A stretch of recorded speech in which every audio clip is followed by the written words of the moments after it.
We are live. It is Saturday, June 27th, 2020, 5:01 p.m. Words cannot express the depths of my apology for our being 1 minute late. I want you all to write angry letters to YouTube asking why it takes more than a minute from the time Ben clicks the go live button to the time he receives the signal, you are live, and can say the words, and we're live. So don't blame me. It's not my fault. I don't take responsibility for it, kind of like the president and the coronavirus. I was going to prepare a monologue today, but then I didn't. So I'm not going to do one. Instead, we're going to go directly into a conversation with Kate, because we are not allowed to have fun anymore. And in lieu of fun today, we don't even have a guest because it's Saturday. It's just us. I'm in charge of mystery guest tomorrow, though. You are in charge of mystery guest tomorrow. And who is it going to be? Well, that's a nice try. I'm not gonna. I thought I was being clever. I know. Actually, I'm like kind of gullible enough to fall for that, but not I'm this try time. It like every week. Okay, I think that's a good shtick. Yeah. So we should plan the show. I'm pretty excited. Actually, you know what I thought you were gonna monologue about? I thought you were gonna monologue about the Princeton Woodrow Wilson renaming. Did you see that? No, I haven't seen that. Yeah, the Princeton Board of Directors, I think it's the policy school, the Woodrow, and a bunch of buildings. Yeah, the Woodrow Wilson School. They're changing its name because he had racist views. He did have racist views. Yes. He was also the president of Princeton University. He was also a president. Yes, he was president of Princeton. He was a very great academic. He wrote a very important pair of books about American government. He then he was an early political scientist. He then became president of Princeton University, and then became governor of New Jersey, and then president of the United States. Yep. Wherein he had I didn't know he was governor of New Jersey in between there. Yes. And he had historic accomplishments, both as a progressive and as a kind of visionary of the Treaty of Versailles and the League of Nations, which of course I've heard about those things. Became the UN in a different life. And yes, he was not just a racist, but a pretty vile racist who... I didn't know that about him. Yeah, he was responsible for the segregation of the civil service and the dismissal of a very large number of African-American federal employees.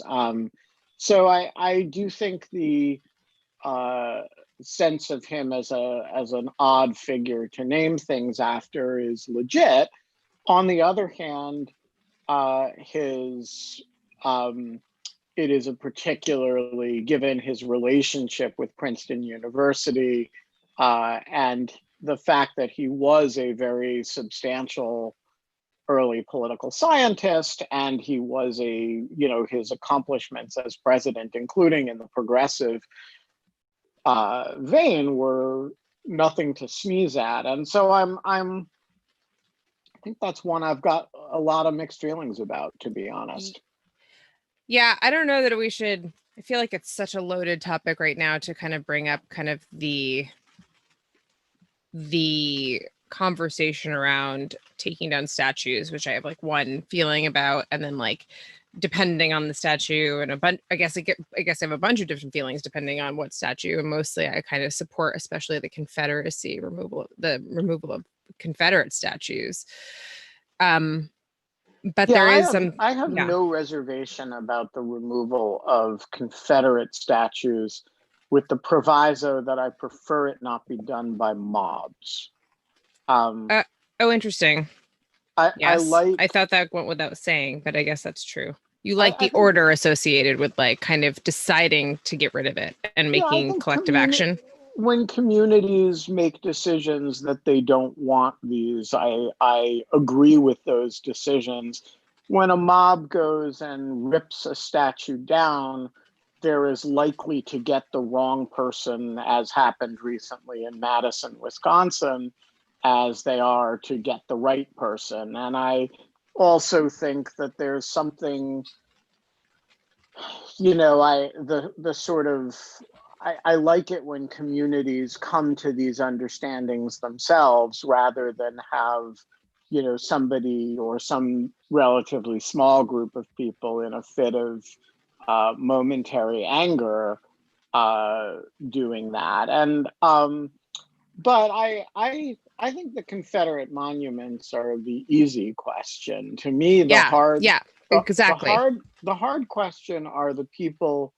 So like Nathan Bedford Forrest, as best as I can tell, was an extremely fine technical general, and somebody whose principal accomplishment in life was being an adept military officer on behalf of one of the worst causes in the country's history, and then turning around and founding our most long-lasting terrorist organization. And Hmm. I don't really see what the complicated, what's the thing that countervails the um, on the other hand, there are all of these people who had genuine accomplishments, genuine things to celebrate about their lives, and made real contributions to our society and held retrograde views on one subject or another. Couldn't And it be really cool to have like a proactive kind of movement to start celebrating people that whose contributions were overlooked because they were women or people of color or so I something love like that, that idea. and And celebrate them instead? Christine Enba, who's a Washington Post opinion writer, uh, suggested on a podcast recently that one of the problems is that we don't have enough holidays in the United States, and that we should uh, identify more holidays. And that's actually a great opportunity to think about what it is we want to celebrate now. But I guess I I think the problem of um, people who made genuine contributions and had the views of their time on any of a dozen issues. Um, you know, if you are really serious about purging those people, you end up getting rid of the early suffragettes who were mostly into Oh yeah, eugenics, right? You get rid of and just felt like they were in competition with abolitionists for like social change. sure, and also and I also think you probably get rid of a bunch of early African American activism, which was, um, often of a certain fundamentalist variety itself. And and the problem that I worry about with some of this stuff is that we do have a way of requiring that people in the past share our contemporary values, and they generally didn't. Um, and I do wonder whether that's a good model of the way we should think about honoring the past. That said, I do think a bunch of these cases are really easy, and the Confederate monuments are the easy ones. Woodrow Wilson is not an easy one. I think he's a I genuinely complicated figure, and I think particularly for Princeton University, a very complicated figure. Yeah, well, I'm glad I prompted you into this impromptu monologue. That was I kind of was very curious to know what you thought. And that's like my sensibility about it too. I want to remind everyone in the audience that today we usually plan the show. It is a very low-key day. As you can tell, I am like playing with my pencils and a candle, and that is Which it looks like bugs. You just blew out. No, I didn't. I blew away some pencil shavings because I just sharpened a new pencil. I see. But so who should we have on the show today? Do people have a suggestion for a theme of the week? If you have suggestions, please put it up in Q&A. It is our going into our 100th show, Ben. Like, this week will be the 100th. And I know. It's like I'm planning for it. There's more coronavirus now than there was when we started. It's not only is it not faded away, but it's like increased. Yeah. Can we talk about that for a second? Yeah. I'm just having trouble understanding if we're normalizing to this state and just not being like, we can't keep up the state of complete panic that we were in for like the free fall we were in when we first started this. I remember when we started this, there was just kind of like, we had a number of episodes that were just talking about us adjusting to kind of the pandemic lifestyle, which now just seems de rigueur, more or less, unfortunately. And I was just talking to my parents and my partner about like kind of like when people are going to start going out and doing things. We got invited to a dinner party. Everyone has been under quarantine in this dinner party and it's mostly been fine, but like, do we want to go to a dinner party indoors? Like, I don't know. Like, are we ready? They're very, very close friends. I can't decide what to do anymore. But if you have suggestions for the week, by the way, put them in the Q&A and we will start discussing them in a second. But what do you think, Ben? I mean, so I guess I think a few thoughts on this. I'm not sure any of them is that coherent.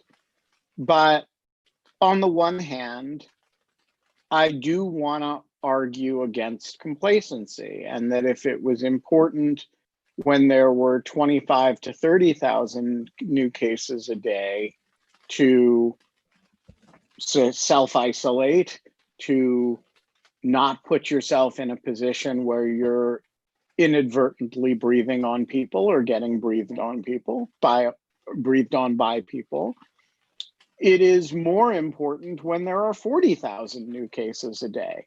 Now, I say that with the caveat that the mid-Atlantic states where I am and the northeastern states where you are not in the same place that we were 2.5 months ago. We're in a better place.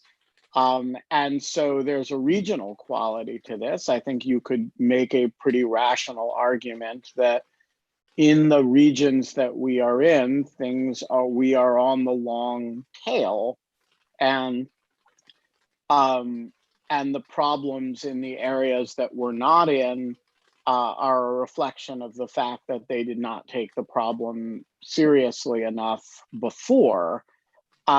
So maybe the national numbers aren't that interesting, but that's a level, frankly, beyond which I choose to engage it. My view is the United States as a country has 40,000 new cases a day right now. And that means we all have to be very careful. And so I experience something akin to rage when I drive by a park and see it full of people right now. And, I have done some socializing over the last couple of weeks or the last month, but it has always been outdoors at a considerable distance from, we had a little lawfare get together to say goodbye to one of our people who's leaving. And we, did it from, I don't know, we were more than 6 feet apart. We sat in a big circle in the park. And I do think it's very easy for people. That's kind of lovely. That's a really cute way to do it. It was a nice, it was a nice little event. But, I do think we get like there's a temptation to say if it's unsustainable, then it won't be sustained and that's okay. And I don't accept that. I think if it's unsustainable, that it maybe you need to redouble your commitment to it. And so, I am, as we mentioned on the show yesterday, after we do the show today, Tammy and I are going over to Dan Byman's and Vicky Wakino's house, and we're going to sit on the porch together and have drinks. But we're not. He was wonderful, by the way. I really loved him. What a wonderful person. He was just such a nice person to talk to. And I would just ask people to remember the urgency that you felt 3 months ago, and note that the numbers are worse today than they were then. Although, again, if you respond, but they're much better in my region, that may be an adequate response for certain regions. But remember that people in Florida and Texas and Arizona were saying that about your region 3 months ago. And so I think it is a less of a hardship for somebody like me than for some other people to be cooped up at home, because I have a large network of people who, do things like come on in lieu of fun and chat with us. And, I set up a certain amount of architecture for social interaction like this. It is effort, though. It does take effort. And but I do think that we all have a certain obligation to remember that, I don't mean to compare people who don't agree with me about this to Stalin, but Stalin famously said the death of one man is a tragedy, the death of a million men is a statistic. And I do think we're experiencing something like that. When we had 5,000 coronavirus cases, we're like, oh my God, this is terrible. When we have 2 million cases and 120,000 deaths, we're like, oh, okay, it's just part of life. And I just don't accept that at all. I think, as I tried to elucidate in my monologue the other day, I think every death that we have on a per capita basis that is in excess of what Germany, Japan, South Korea, or the other countries that we should think of as our peer groups in performance, is a crime. And it's a crime. This is needless excess mortality that is that you get to choose whether or not to contribute to, and I don't choose to participate in it. And if that means a certain amount of isolation, okay, I live with that. I'm not enjoying it. I'm not, there's a reason why every day we start the show and end the show by saying we're not allowed to have fun anymore. I would rather be out there frolicking and running and jumping. I take that personally. I'm a lot of fun, Ben. Hey, dude. Honestly, say it too. In lieu of fun, this has been one of the things that has okay, I know we're not allowed to talk about having fun, but this has been great. The conceit of the show, dude. Don't say it. I know. Okay, I don't say it. Anyways, I'm just really glad I've had the routine. That sounds about as awful as fun could possibly be. Right. But it's been really nice. And I think that that's fair. Yeah, I think that that's right. I just am kind of getting into this stage of kind of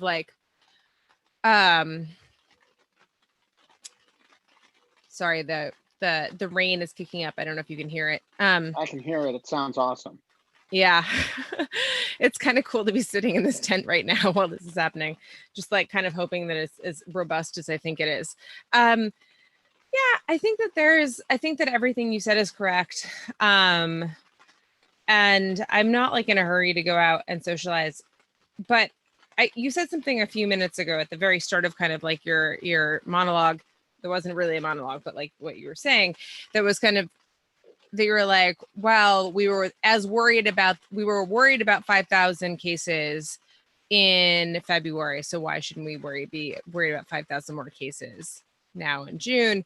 And a little bit of me is thinking that we have learned a lot, not a ton, but like enough about how this is like transmitted. I was just saying to my mom that like the obsession, there was this like week or 2 week long period of washing hands, like all of like the washing, like, and I think that that's still obviously very, very good practice.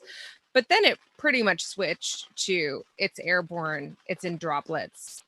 The best kind of way to combat it is masks, not surface to surface contact, more or less. I mean, and I say that with the caveat that I wear gloves everywhere when I go out, like into public and like go to the grocery store and everything like that. But eventually I stopped like wiping down my UPS packages and my packages in the mail, like when they came and things like that. And so like, there has been a little bit of like, we're kind of figuring out what the a drop just fell. What the consequences are. But isn't that what's really going on here, which is that Homo economicus is kicking in, and the logic for a lot of people goes something like this. It probably won't be me that gets it. Mm-hmm. If it is, I have relatively few of the risk factors. I'm young. I actually have several of the risk factors. I'm right at the age where people are supposed to worry about it. I had some respiratory distress as a baseline matter. So yeah, you're fair. Yeah, I get it. Yeah, I think that's right. A lot of people like, so let me speak in your voice for a minute. I'm of an age where I'm statistically very likely to survive it. I don't have a lot of the risk factors associated with it being lethal. The vast majority of cases in my age and health demographic are relatively benign, or even it seems like asymptomatic, or very mild symptomatic. And so I am bored as hell of sitting at home and not seeing my friends, and I can externalize the risk because the risk is most unlikely to be my expense. The worst that will happen in all probability for me is that I'll get, quite sick for a couple of weeks, and then I'll get better. And I think that is a rational calculation for a lot of people. And if you just ignore your role as a transmitter and your role that, you might cause somebody else, or even somebody you care about, who is, within one of those risk factors, to die, or to have elevated risk of death, if you just ignore that as a matter of personal risk calculation, it's a reasonable one, I think. Yeah, I mean, I don't know. I'm also just have like removed myself from Gen Pop, right? I can't tell you the last time I left my lot of like around my house. And so that is, I think, kind of a huge part of this. I don't know. I miss it all, but it's also just like my life is not about having that choice anymore, if that makes sense. The things that I wanted, I couldn't have back if I wanted them, right? Which would be to go to a busy restaurant full of crowded people and rub elbows, like literally rub elbows. Like there was this great restaurant in Brooklyn I loved called Rucola that was so tiny. And Carrie Goldberg and I were supposed to go and have dinner there, like that last week before the pandemic. And we were both like, maybe this like restaurant where you sit literally shoulder to shoulder with everyone else in the city on communal tables is not the place to go and have dinner. And so we didn't go. We're both kind of glad we didn't. But like, I can't have that back. Like, there's no way that if I went back to Brooklyn that would be there for me. And so that's kind of, that's kind of sad. But this has all felt like a grieving period to a certain extent. And it's felt that way from the beginning. I'm just like grieving not only the people that we're losing, and I have been lucky, and I think for the most part, you have been lucky to like not have a ton of people that we directly know that are impacted by this. But I think it's totally okay to grieve the loss of the society that we understood and that we knew and that we appreciated and loved, and the cities that we loved, and like why we chose to live in places where you could hear your neighbors through the wall, because it was like culturally rich and rich in humanity. And that was a great feeling. And just like, so I'm like, okay with it. It's just like, yeah, that's kind of why I bring it up. I'm like, I don't even know if I care that much about this going to a dinner party. Like, if it's not even going to be as normal as it like could be. Does that make sense? Yeah, very much so. Yeah. So should we plan the show? Yeah, totally. So we have a bunch of great suggestions in the Q&A, including one from John Bordeaux, who says that he's still hoping for a Civ Mill Relations primer, maybe from Lauren DeJong Schulman, which is a great idea. I think we should have Lauren on, and I'm more than happy to invite her. Great. I will put that on my to-do list. What else? There was someone that I liked who was in there. Oh, they said Jeff Jarvis, who's a friend of mine, and we could totally invite Jeff Jarvis. James Malloy suggests. Okay. Yeah, that's a great idea. Jeff Jarvis, and and you're gonna take Lauren. Okay. The Lisa Page puppet has a suggestion. Ooh. But it'll be in your text. Julia, I don't know how to pronounce that name. Yaffe. Oh, Yaffe. Okay. Yeah. I know Julia very well, and Julia is, among other things, very funny and great conversation, and she loves a good cocktail. So she is a perfect in lieu of fun guest, and I think totally doable. So my assignments are yes, Lisa Page puppet, thank you.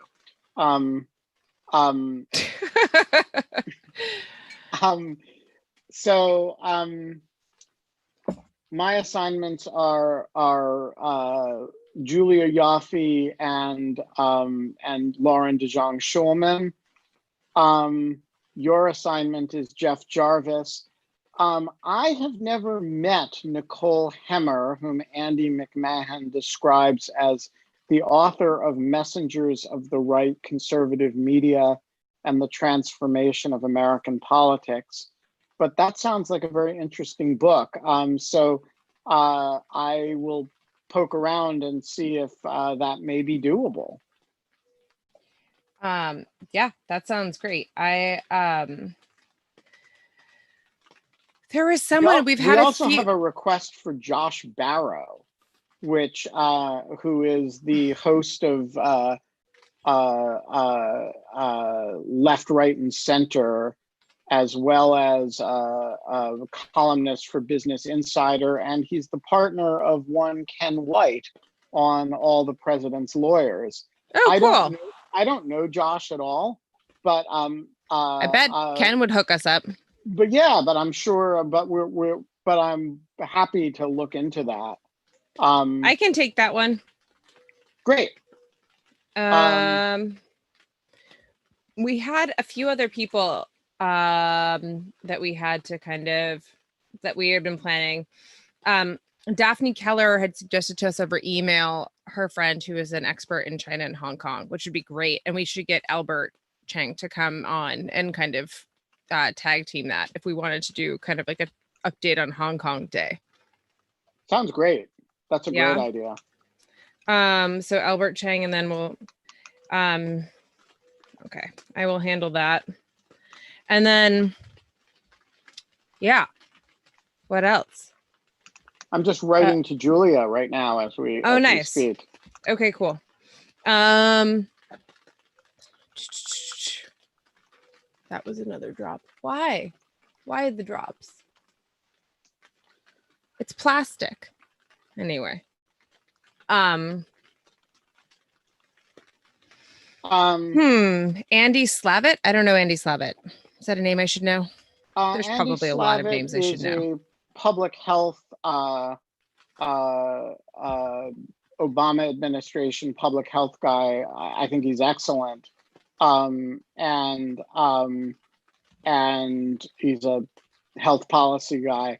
The health policy person I really want to have on the show is Vicky Wakino, who that's Dan Byman's wife, right? She is married to Dan Byman, but she's also super awesome.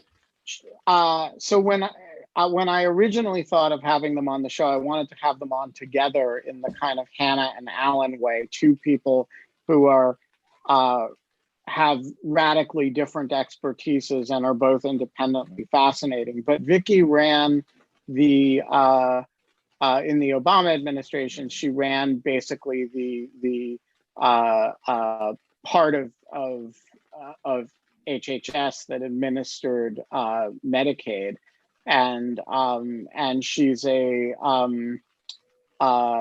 she has spent her whole career working on healthcare for poor people and sort of policy around that, and has recently become interested in healthcare delivery services for incarcerated people. And so she's just a really interesting policy mind. Yeah, she sounds like a jerk too. Yeah. Also, got a little bit of saint in her. But I think Andy Slavitt would be a great idea as well. So let's look into that. I don't know him at all. But somebody says his area of expertise is nursing homes. So that I did not know. But I will look into the Andy Slavitt idea. All right, that gives us a lot to go on. And yeah, that's kind of decent. I also think as we come up on our 100th episode, it's increasingly looking like this is not going to be something that winds down anytime soon. Yeah, I'm sorry, Ben. You're stuck with me. Yeah, you're like, maybe if I knew that I was going to be doing 100 hours with Kate, I wouldn't have asked her. No, I think I would have done it. I have. There have been very few days that I did not look forward to this hour. So no regrets. I hope you don't have any either. I feel the exact same. It's been lovely. It's been lovely, but not fun. Not fun. Not fun. So I think we should think about what the second 100 days of In Lieu of Fun are. Oh, Jesus. Should we be more ambitious about what it is we're going to have if there's a second 100 days, it's going to take us right up to near the election. Should we be doing kind of election coverage? Should we have some pollsters on, right? Should we be thinking about I don't know, what if we're not allowed to have fun anymore for 6 months? Yeah, well, that's a possibility. Also kind of the reality. Yeah, man. That's, I mean, yeah, I think that's, I mean, I've told you for a while, my situation, and it's mostly because I'm on sabbatical for the fall, that I have no obligation to go back to my daily life. That being said, I have managed to fill my days ridiculously much. So much so that I would really actually maybe wish I had not said yes to so many things. But yeah, I just kind of, we can talk about it. What do you think? I just I would love to start kind of pivoting to kind of election coverage. I would love to start doing kind of maybe having regular guests on that update us every 2 weeks or 3 weeks about the situation of their specialty that is relevant to the election. So I'm particularly thinking about like Alex Stamos and Nate Pursley and like people that are, and like you know, and then all of the Supreme Court strict scrutiny women, like kind of talking about things as they happen. Does that make sense? Like, Absolutely. No, I think we have an immediate issue actually that affects this week. There will be more Supreme Court decisions this week, so perhaps we should reserve oh crap. Oh yeah, there is. Monday We should and Monday and Thursday are decision days, and perhaps we should reserve them for Melissa or at Murray and least Leah. yeah, or and depending on what comes down, but maybe we should decide, as you did with the Title VII case. Maybe we should just.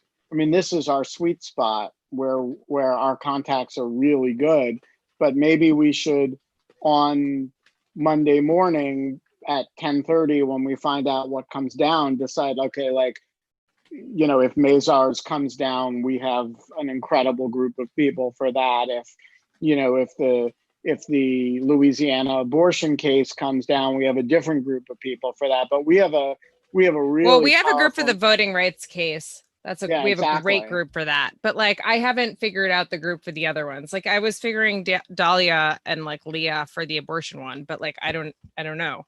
I think that's right. I mean, yeah. But we can also, I mean, it also depends on who happens to be available at 5, right? And so we can, but right, I think it's not as if they're like not appreciated as incredible speakers on these things. And so I think we should just let's just make a point of playing Monday and Thursday a little bit by ear. And if we schedule somebody else, then that we will do it with an awareness that we may have to preempt and move them to Tuesday and Friday.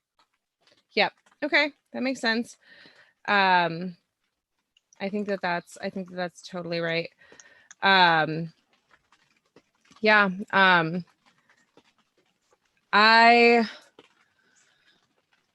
But Jeff Jarvis will be great. I can ask him. It's a great idea. I've been thinking for a while that we should have more journalists on. Oh, my friend Kashmir Hill just wrote a great update to her Clearview AI kind of facial recognition story that she broke in the New York Times a couple of months ago. She's on maternity leave because she gave birth like literally 5 days after breaking that story.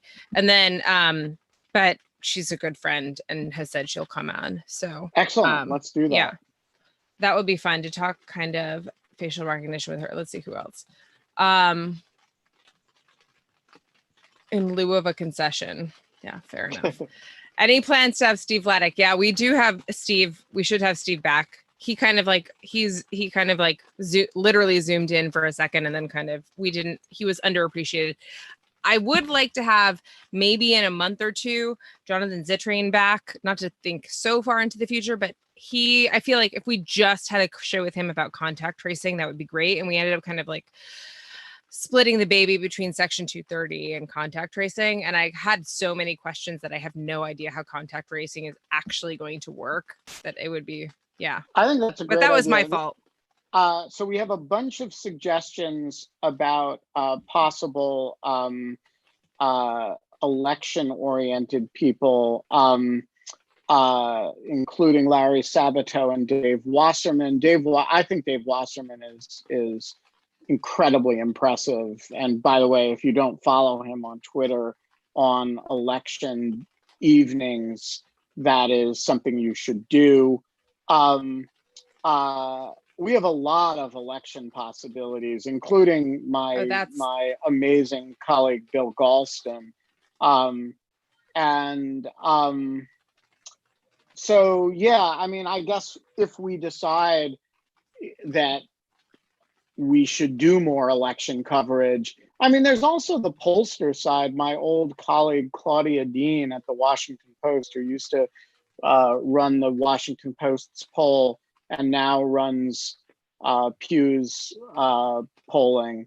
Claudia is fabulous, and among other things, is super funny and would be great. So there's like a lot of, like, we've kind of stayed away from the election stuff because it's just kind of like what a lot of other people are doing.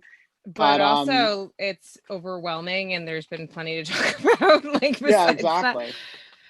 That. So that Christopher Perkler has a very good suggestion. How do I know Alexandra Petrie? Do I know her personally, or do I know her because she's famous? I can't. I don't know how, because I don't know, but if she's not too close to real fun, I'd like to see Alexandra Petrie on your show. I think that can be arranged. Alexandra is, we're not close or anything, but we are acquainted, and I agree with you. She is a very good conversation and very funny. It may, in fact, be a little too close to fun, but in keeping with the spirit of the show. We're comfortable playing with boundaries. Yeah, and also just denying it was fun, even if it was. Ben, do you want to see the picture that I just drew of you while we were talking? Yes, please. I didn't draw a picture of you. Wait, you got to speak so I can see it. Okay. I'm speaking. Yeah, but it's... Oh, wait. Speak again. I'm speaking again. I can't believe the rain isn't enough to kind of... There you go. That doesn't look anything like me, but it No, is a nice it really picture. doesn't look anything like you, but it does look like your couch. Yeah, I haven't drawn a face in a long time, but I got these new pencils, and it was just like, I thought it would be kind of a fun project while we were talking. So but Steve Frankel informs us that the Supreme Court is releasing opinions on both Monday and Tuesday at 10 a.m. I assume Thursday is still a decision day, or have they just moved that to Tuesday this week? Yeah. Right. That's interesting. That gives us a lot to go on. There's also a lot of people calling for Rick Wilson again. He was great. That was awesome. That was like Rick a really Wilson fun show. Is welcome back anytime he likes, and I will inform him of that. He was that was an exceptionally well attended show. All right, we got about I didn't even look. Yeah, okay, yeah, it was. Oh, we only got 15 about minutes. 15 minutes. So if you have other topics you want to talk about, things you want to raise, complaints you want to ventilate, issues you want to air, raise your hand. I don't think we have any Zoom bombers on, so I'm feeling magnanimous about the use of the raised hand. Or you can leave a comment in the Q&A and we'll rapture you in. You know, this is the kind of open mic time of the week. I do kind of love that this has become a mix between, like, I feel like a radio call-in show and improv and a talk show. It does, like, none of those one things has all of the elements this show has. I'm pretty proud of that. Yeah, it's pretty cool. Yeah. I edited the Section 230 videos, by the way, Ben, and they turned out awesome. That is fab. Are you going to write a intro for it? Yeah, I wrote one up. It's incredibly time consuming to move giant files around your computer. And I am really tired and annoyed by having to do that. So, any reaction to the New York Times? John Bordeaux asks, any reaction to the New York Times report about Russia targeting U.S. personnel in Afghanistan? Yeah. What do you think? So, to be fair, it is not Russia targeting. It is Russia paying bounties for. My reaction to it is, first of all, it's totally unsurprising. When Russia was in Afghanistan, we supported resistance to Russia's presence there. When we are in Afghanistan, it is and we have a deeply adversarial relationship with them. it is not surprising that they would see it as a very good opportunity to bloody our noses. And people, to me, the amazing thing about that story is not that Russia would experiment with that, but that the administration, when it found out about it, sat on it and didn't do anything about it. And that is just a really easy way to blow your deterrence capability. So to me, this is an example of Russia behaving relatively predictably and our deciding to tolerate it for whatever reason. And it's kind of unclear what the reason was or is, since it apparently continues. But it's a, again, whether it's because Russia is Trump's blind spot or because he is confrontation averse or because he really deeply doesn't understand deterrence, it's a very dangerous way for the administration to be behaving. Someone on Twitter just asked us what you thought about Roger Stone being sent to prison on July 14th. I have no opinion about this. So that is precisely what happens when you get convicted of a crime. I was just going to say that. I was like, seems like what would happen when you're convicted of a crime. Yeah, and it's a, I do think it puts the president in a very interesting position.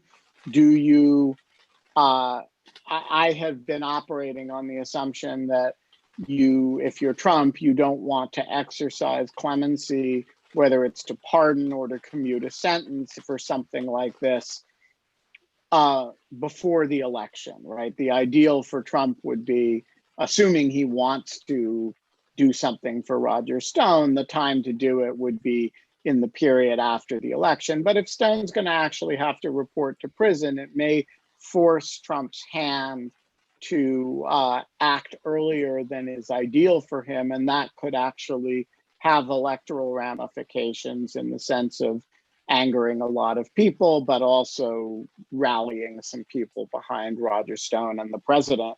So I don't think it's the most important thing in the world, but it's certainly an unsurprising thing, but it's definitely could end up creating an environment in which Trump feels he has to move. Can I suggest, if we do get all the way to the election, can I suggest, or maybe even if we don't, there's got to be someone that's written the book about the history of pardons and presidential pardons in the United States, or something to that extent, or the political science theory book about why we have pardons to begin with. And I would love to have that person on, whoever it could possibly be, because I think that pardons are really screwed up. It does not really make sense to me why pardons exist and that they're an okay practice. We should have a debate about that, because I love pardons. Really? Yes. That surprises me so much. Really? You do? I am such a believer in the clemency power. And why? Why? That should have been such a stumper. For three reasons. One is that the criminal justice system does produce excesses, and having a political check on it that says, okay, I understand that all of these Black men were convicted for nonviolent drug offenses and are serving long sentences, but I'm the president of the United States, and I don't think that's right. And so I am going to grant a large number. This is what Obama did. I'm going to grant a large number of clemencies to ameliorate what I think of as an excess of the criminal justice system, and I will take political responsibility for that. I love that. And similarly, when Jimmy Carter said, in the interest of national healing post-Vietnam, I'm going to pardon all the draft resistors en masse. Are you going to say the same about Ford and Nixon? Yes. And, Ford probably lost re-election over that. And that's fine, by the way. That's, uh, but he set up an environment in which the country could move on, and he took political responsibility for it. And by the way, there's a lot of pardons that are basically political favors for somebody. And, within a certain bounds, I'm okay with that too. I think there are certain things that the president should be able to give out, that these are things that he can do for people whom, as long as he's willing to take the political consequences for that. And I think the fact that Donald Trump defiled the pardon power actually shouldn't diminish its beauty. I think it's a beautiful thing, and it represents our sense of forgiveness and annulment and grace, and I love it. Okay, And I wish it were used more. So here's my rebuttal. I think that the fictional magical possibility that's so slim of the possibility of the final valve of like the pardon power gives false hope and a huge excuse to people who are trying to avoid actual reform of the excesses of the criminal justice system. I think it gives them an easy excuse why not to be really like kind of like robust in like trying to fix the criminal justice system, because they're like, oh well, maybe we don't need to, and like maybe we don't need to antagonize our ideas about why in fact we believe this person should get the death penalty, because well, maybe he'll be pardoned at the last minute and then it's done and it's over.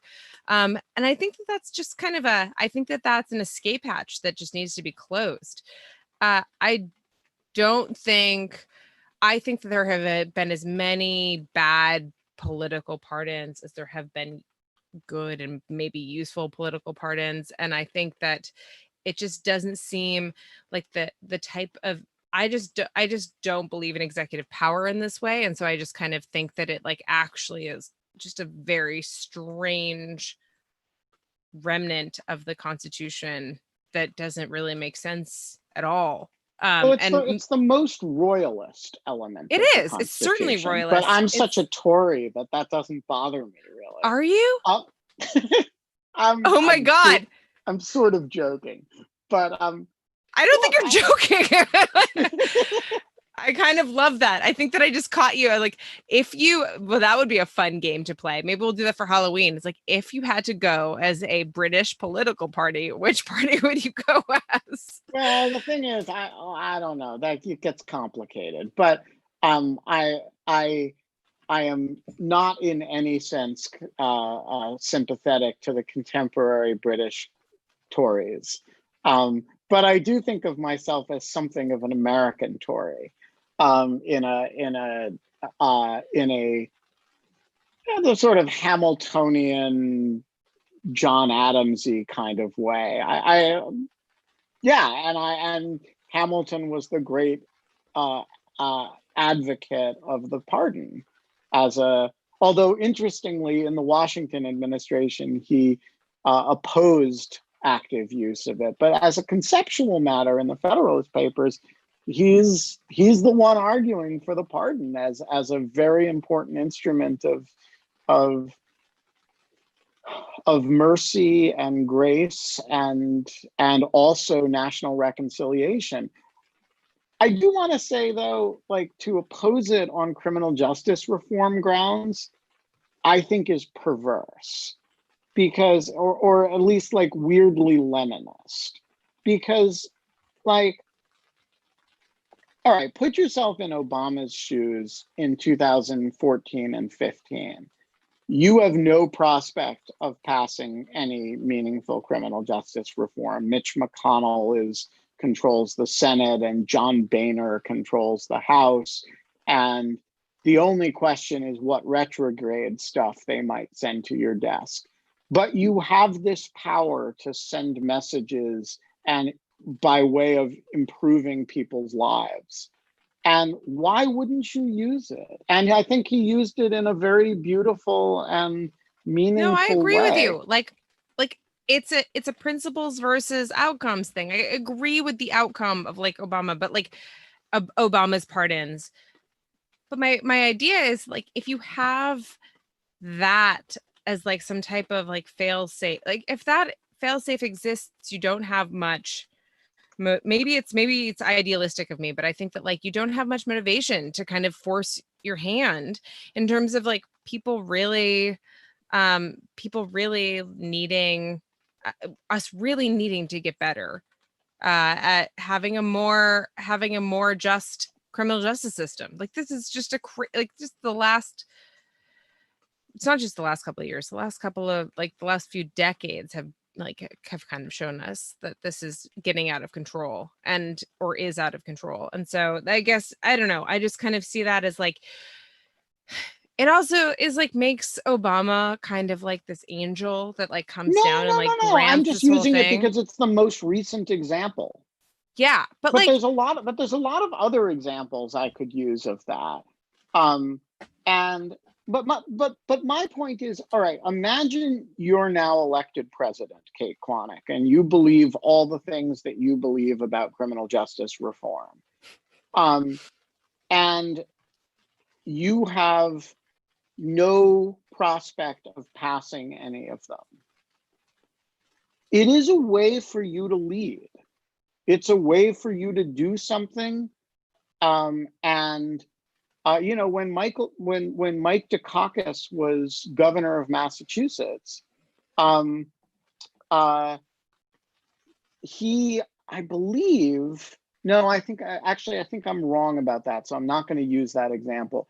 There have been governors. Richard Celeste was one in Ohio who basically said, I oppose the death penalty, and if you elect me, I will commute any death sentence because I'm just not going to tolerate the death penalty. I think that's great. Now, I mean, I also happen to oppose the death penalty, but I think it's just like fine for. By the way, I also think it's fine for uh, uh, you know, right wingers who don't believe in certain types of economic crime to say, you know, hey, I'm a libertarian and I think we shouldn't be prosecuting this sort of thing as crime. And if people, you know, if these cases come before me, I'm going to use my clemency power. And if you don't like that, get a different governor.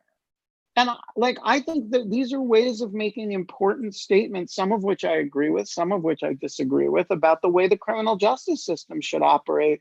And also, it's a way of reducing the mechanistic grinding quality that just kind of, because it operates in volume, it ignores people. And yeah. I like the idea that, you know, the Union soldier who deserted, who's sentenced to death by firing squad, his mom writes to Abraham Lincoln and says, can you commute my son's sentence, please? And Abraham Lincoln's like, sure.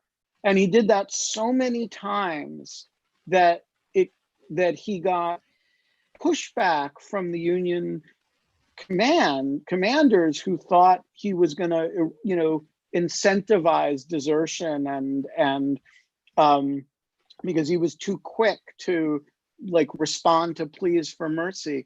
But I think when you have a criminal justice system that's really operates as a machine at scale, and it does, that those what Hamilton called exceptions for unfortunate guilt, I think they're really important, and I will stand by them.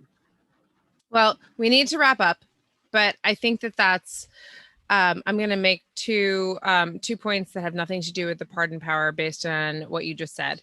One is that maybe to bring this full circle to our previous conversation, to our previous or top of the hour conversation about statues, maybe just all of the statues should be about Lincoln. I feel like he did, like he was like, just like no one really, like that guy was the best. Let's just kind of like, he was pretty great. And then two, the it reminded me that because my parents are here right now, I was told, my dad reminded me that we got a CD-ROM for the first time in like I don't know, it was like 1997 or 1996. And I was in 6th or 7th grade. And we get a CD-ROM, and my dad had gotten me a bunch of educational software. It came in like a box and like a CD, and you put the CD in. And this was the American presidents. And it was like you could scroll between the American presidents and see all of them, and they would morph, their faces would morph into each other. It was like this educational thing. And I went upstairs on the computer that they had set up for me, and I was scrolling through this, and I was like, and I come downstairs and I go, there's no women. There's no women. And my dad was like, yes. And I was like, what's going on? I think it's broken. But no, in fact, there were no women presidents, and that's still true. Still So, well, from the mouths of babes, Ben. Yeah, on that note, so who's our guest tomorrow, Kate? Nice try. You got me like one glass of wine in, and you thought I was going to give it all up. I'm still holding fast. I think that tomorrow, but you'll be happy. It'll be fun. Kate will bring a mystery guest. I will wait with bated breath, and until then, we don't have fun anymore. And so in lieu of fun, we sit outside in the rain in tents with our computers. That's exactly correct. Yes. We'll